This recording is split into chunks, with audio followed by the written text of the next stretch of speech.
Você tem se pronunciado na Comissão de Constituição e Justiça. Aqui a idade sobe para 70 e ele passa a receber, antes de completar os 70, R$ 400. Ainda é quebrado o princípio constitucional que diz que nenhum benefício poderá ser inferior ao salário mínimo.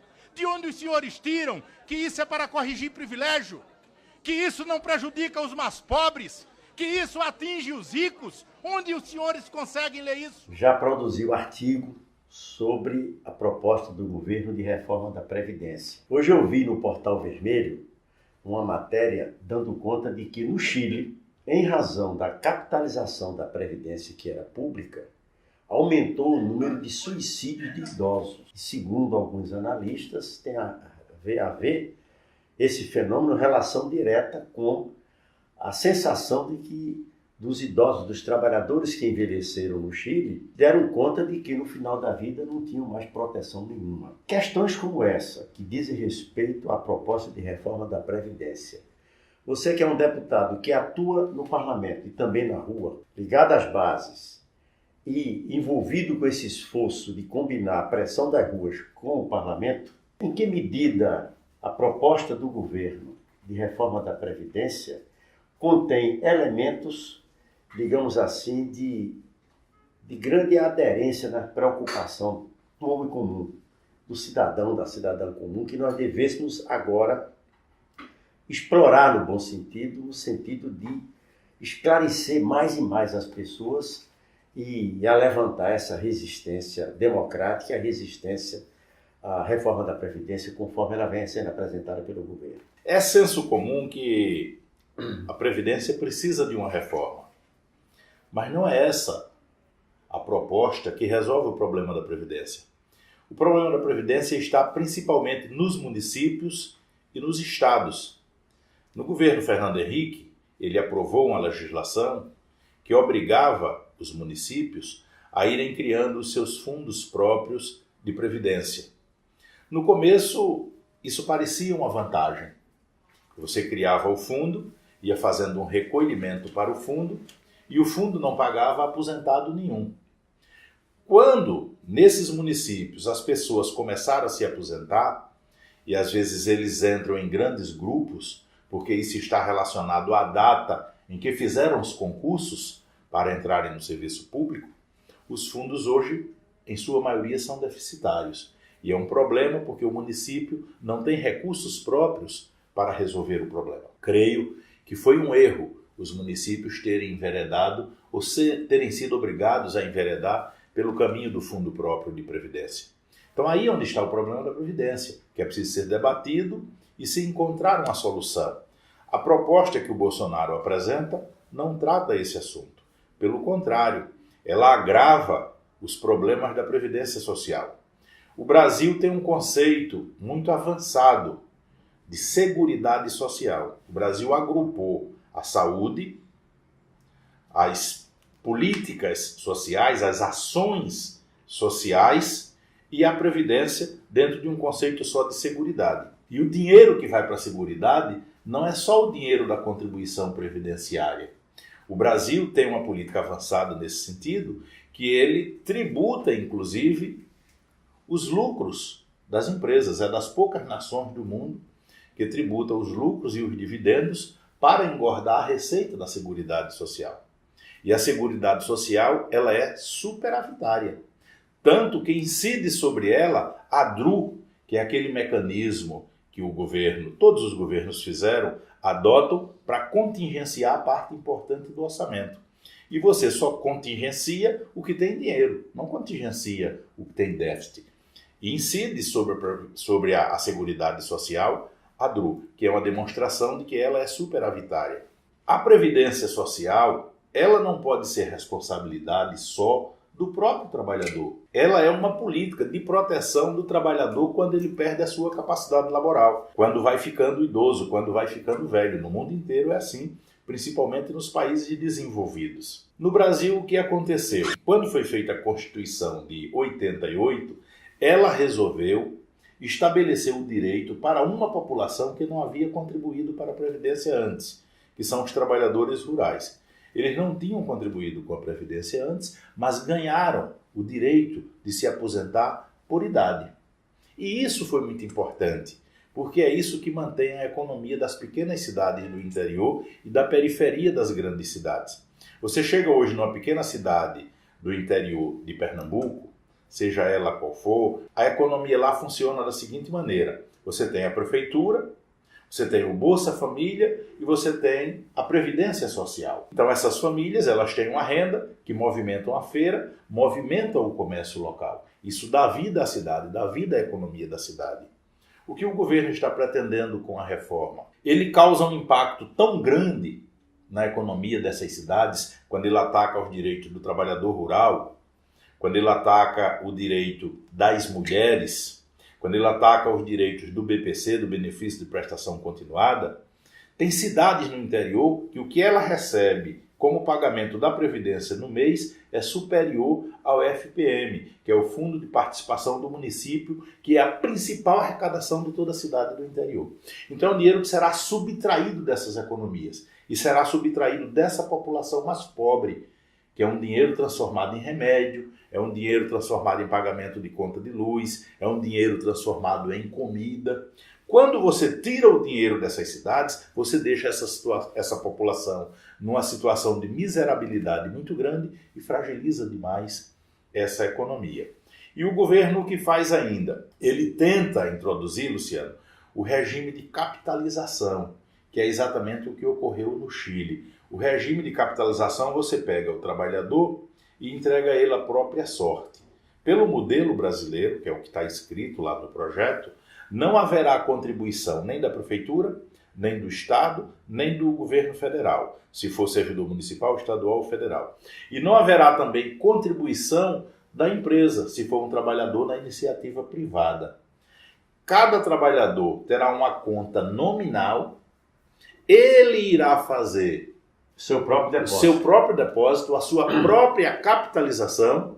Quando estiver em idade avançada, é dessa capitalização que ele fez que ele vai viver. Ele estará fora do sistema previdenciário, porque ele foi levado a fazer a opção pelo regime de capitalização. Então ele sai do sistema da previdência pública e vai ter que sobreviver em idade avançada com o que ele próprio conseguiu capitalizar, poupar. Agora veja, num país com tanta desigualdade, onde os salários são tão baixos, com tanta pobreza, com tanta dificuldade, essas pessoas vão poupar o quê? Se a gente poupa de acordo com a sua capacidade e as suas possibilidades econômicas. O brasileiro poupa um pouco o que sobra.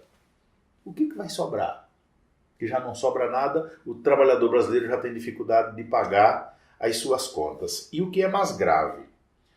Quando esse trabalhador que está no regime de capitalização chegar na idade de se aposentar, ele não tem quase nada para receber. Então, no Chile, os trabalhadores hoje recebem aproximadamente 1/3 do salário mínimo. É o que eles conseguiram capitalizar, o que eles conseguiram poupar. E não tem mais o que fazer, porque o direito dele não está assegurado em nenhum outro lugar. Ele não tem a quem recorrer. Não tem uma previdência social para ele ir atrás. Então o número de suicídios no Chile é muito grande, porque não há mais o que fazer, você não tem como começar de novo. A vida não lhe dá essa outra oportunidade. E o que é pior, quando você pega o trabalhador novo e coloca no regime de capitalização, ele deixa de contribuir para a Previdência Social. Porque a Previdência Social, hoje, ela paga o aposentado com o que ela recolhe do trabalhador que está na ativa. É um pacto, uma solidariedade entre gerações. A geração que trabalha paga a que está aposentada. Essa que trabalha hoje será aposentada amanhã e o dinheiro dela vem da geração seguinte que estará trabalhando. Como você criou o regime de capitalização e pressionou o novo trabalhador a ir para o regime de capitalização, e ele não vai ter escolha, porque você vai chegar no departamento de recursos humanos da empresa, na hora de ser entrevistado para ser contratado, e a pessoa lá do recursos humanos vai lhe dizer que a empresa trabalha com o regime de capitalização, porque isso livra a empresa de contribuir para a Previdência. Fica um trabalhador mais barato para a empresa. Ela não vai colocar a parte do patrão na Previdência Social. Então o trabalhador não vai ter escolha. Ou ele aceita aquele trabalho ou ele está fora do mercado de trabalho. Ele vai para o regime de capitalização. Então quem vai pagar quem está aposentado? se os novos trabalhadores vão migrando para o regime de capitalização. Então vai surgir aqui uma conta trilionária para você continuar pagando aqueles que já estão aposentados. O projeto não faz referência a nada disso, não diz como isso será resolvido, não diz que solução será tomada, não diz de onde virá esse dinheiro. Então é um projeto completamente irresponsável, feito para atender os interesses do mercado financeiro. Porque o regime de capitalização leva todo mundo para as seguradoras e para os bancos. Então abre-se um novo grande negócio no Brasil. Então é uma irresponsabilidade essa reforma da Previdência. Porque ela tem como objetivo dificultar que as pessoas se aposentem. Então ela aumenta a exigência em idade, ela aumenta a exigência em anos de contribuição. Ela objetiva diminuir o valor das aposentadorias. Então todas as regras criadas no projeto é para diminuir o valor das aposentadorias. É tipo assim, você se aposenta, além da idade você tem que ter 20 anos de contribuição. O seu salário da aposentadoria será feito com a seguinte regra: 60% do seu salário será a média de todas as suas contribuições, de todos os seus salários, esse período todo. Quando as pessoas começam no trabalho, em geral o salário é menor. As pessoas ganham um pouco mais depois de muitos anos de trabalho. Então, quando você pega tudo, a média vai lá para baixo. Isso vai corresponder a 60%. Essa média vai corresponder a 60% do seu salário. O outro 40%, para completar os 100%, é com a seguinte regra. Você contribuiu por 20 anos, pelo menos. A cada ano que exceder os 20, conta 2 pontos. Então, se você trabalhou, contribuiu 21 anos, 20 atendeu a exigência mínima, 1 ano está sobrando. Por esse 1 ano, você ganha 2 pontos. Então é 60% mais 2, 62. Se você trabalhou 23 anos, são os 20 da exigência, mais 3 anos, 2 pontos para cada ano, são 6 anos. Então você vai ganhar 66%. É assim. Então você vai precisar contribuir por 40 anos para fechar os 100% do seu salário.